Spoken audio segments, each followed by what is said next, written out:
आदम की वंशावली इस प्रकार है। जब ईश्वर ने मनुष्य की सृष्टि की तो उसने उसे ईश्वर सदृश बनाया। उसने उसकी सृष्टि नर और नारी के रूप में की, उन्हें आशीर्वाद दिया और उसका नाम आदमी रखा। जब आदम 130 वर्ष का हुआ तब उसको अपने अनुरूप अपने सदृश एक पुत्र हुआ, जिसका नाम उसने सेत रखा। सेत के जन्म के बाद आदम 800 वर्ष और जीता रहा तथा उसके और पुत्र पुत्रियां हुई। इस प्रकार आदम कुल मिलाकर 930 वर्ष तक जीवित रहने के बाद मरा।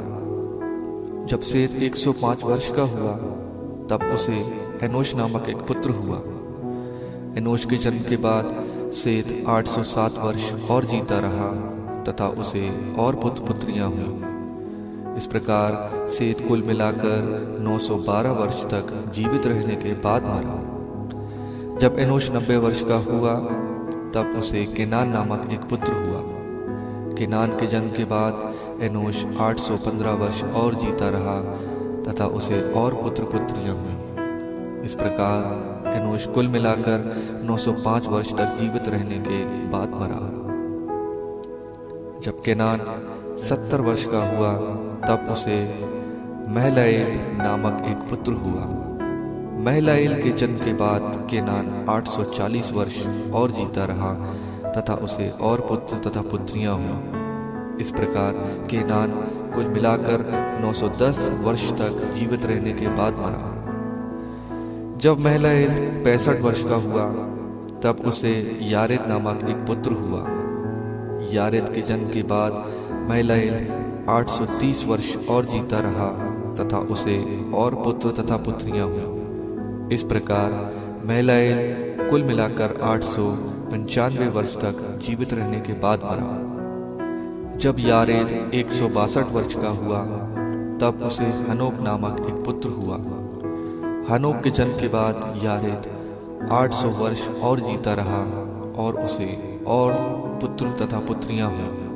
इस प्रकार यारेद कुल मिलाकर 962 वर्ष तक जीवित रहने के बाद मरा। जब हनोक 65 वर्ष का हुआ तब उसे मतूशेलह नामक पुत्र हुआ। हनोक ईश्वर के मार्ग पर चलता था।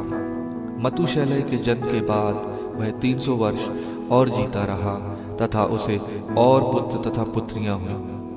इस प्रकार हनोक कुल मिलाकर 365 वर्ष तक जीवित रहने के बाद मरा। हनोक ईश्वर के मार्ग पर चलता था। वह अंतर्धान हो गया क्योंकि ईश्वर उसे उठा ले गया। जब मतूशेलह 187 वर्ष का हुआ तब उसे लमेक नामक पुत्र हुआ। लमेक के जन्म के बाद मतूशेलह 782 वर्ष और जीता रहा तथा उसे और पुत्र तथा पुत्रियां हुई।